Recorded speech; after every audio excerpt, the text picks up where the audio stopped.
एक गांव में भोला नाम का एक गरीब आदमी रहता था।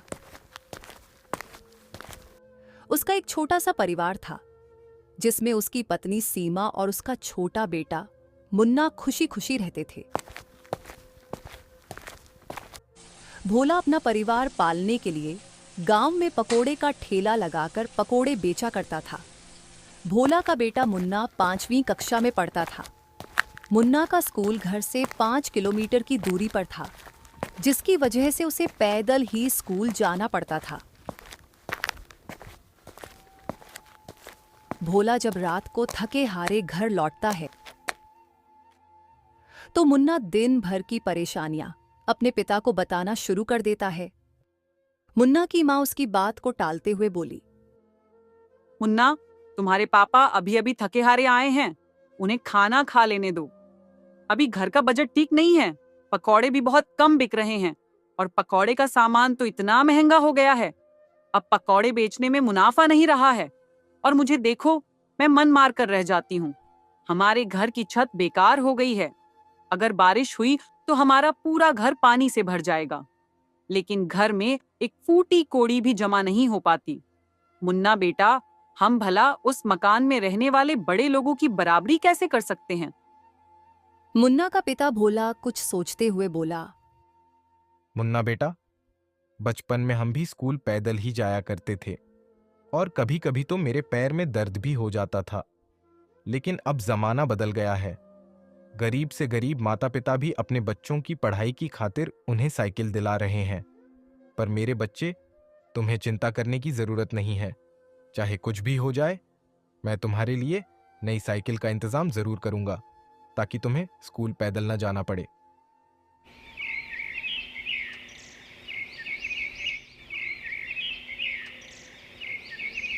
सुबह हो चुकी थी।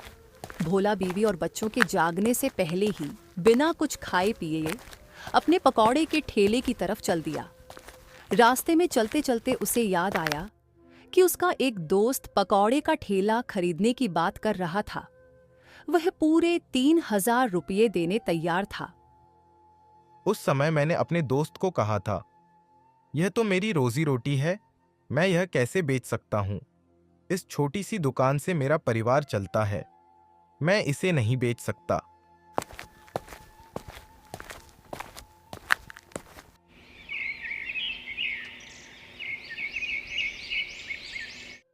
एक जगह पर पहुंचने के बाद भोला रुका। एक रास्ता पकोड़े की दुकान की तरफ जा रहा था और दूसरा रास्ता भोला के मित्र श्याम के घर। भोला सोचने लगा और फिर चौक पर बैठकर रब से दुआ करने लगा। तुम ही कुछ मदद करो। तभी उसके पास एक बकरी का बच्चा आया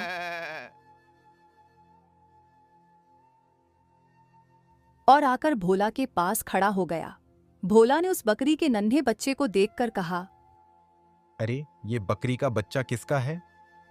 वह बकरी भोला को ही देखती रहती है। भोला ने उस बच्चे को अपनी गोद में उठाया और अपने दोस्त श्याम के पास तेज तेज कदमों से चलने लगा।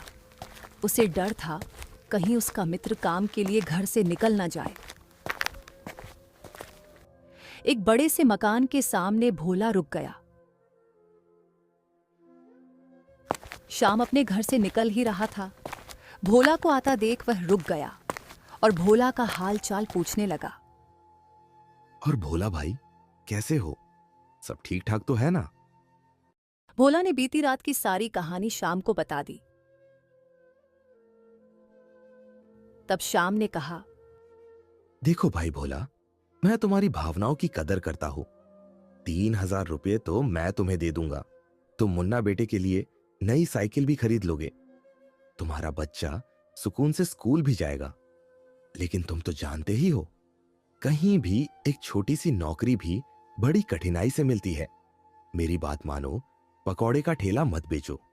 घर में तुम ही एक कमाने वाले हो और तुम ही बेरोजगार हो जाओगे तो घर में मुन्ना बेटे और भाभी कहां से खाना खाएंगे?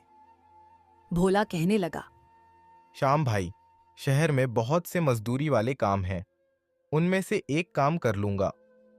श्याम तभी घर के अंदर जाता है और 3,000 रुपये लेकर वापस आता है और लाकर भोला को दे देता है और कहता है, भोला भाई, कुछ पानी तो पीते जाओ। भोला कहता है, आज नहीं भाई, अभी जल्दी में हूं, फिर कभी मिलते हैं।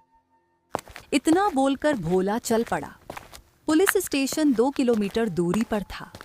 भोला सोचने लगा, पहले इस बकरी के बच्चे को पुलिस स्टेशन में छोड़ देता हूं, ताकि इसका मालिक इसे वहां से ले जाए। बाकी काम बाद में करूंगा।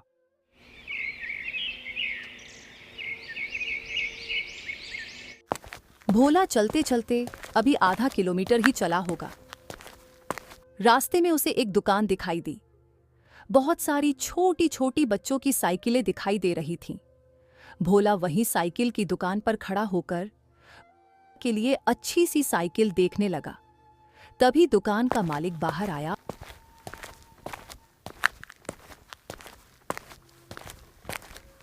और बोला, बोलो भैया, कौन सी साइकिल दिखाऊं? बकरी का बच्चा देखकर दुकानदार खुश हो जाता है और भोला को दुकान के अंदर ले जाता है और ले जाकर सोफे पर बिठा दिया। दुकानदार भोला को देखने लगा और बोला, भाई, यह बकरी मेरी है और यह बकरी मेरी बेटी को बहुत प्यारी है। उसने सुबह से कुछ नहीं खाया है। मैंने इस बकरी को बहुत ढूंढा, पर मुझे यह बकरी कहीं नहीं मिली।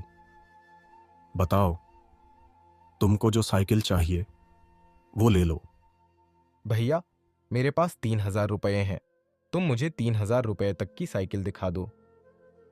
ये सुनकर दुकानदार बोला, यह तुम क्या कह रहे हो भाई? मैं तुमसे पैसे कैसे ले सकता हूं? इसके लिए तो मैं पूरी दुकान लूटा सकता हूं। मैं तुमसे पैसे मांग लूं, यह तुमने सोच भी कैसे लिया? तुम्हारे घर में जितने बच्चे हैं उतनी साइकिलें तुम ले जा सकते हो। शाम हो चुकी थी। मुन्ना बार बार घड़ी की तरफ देख रहा था। वह मां से कहने लगा, माँ, मुझे नहीं चाहिए साइकिल। मुझे मेरे पापा चाहिए। न जाने कहाँ चले गए। बेटा, तुमने ही तो जिद की थी अपने पापा से साइकिल खरीदने के लिए। बेचारे तुम्हारे पापा न जाने कहाँ भटक रहे होंगे। तभी दरवाजे पर दस्तक होती है। बेटा, मुन्ना दरवाजा खोलो। मुन्ना ने तुरंत दरवाजा खोला। देखा तो सामने पापा खड़े हैं और उनके पीछे एक नई साइकिल खड़ी होती है। भोला ने कहा, मेरे बच्चे, एक नई साइकिल तुम्हारे लिए। अब तुम्हें स्कूल पैदल नहीं जाना पड़ेगा। भोला ने वह 3,000 रुपये घर आते समय शाम की पत्नी को वापस लौटा दिए थे। भोला अगली सुबह रोज की तरह अपने उसी पुराने ठिकाने पर पकोड़े बेचने के लिए चल पड़ा।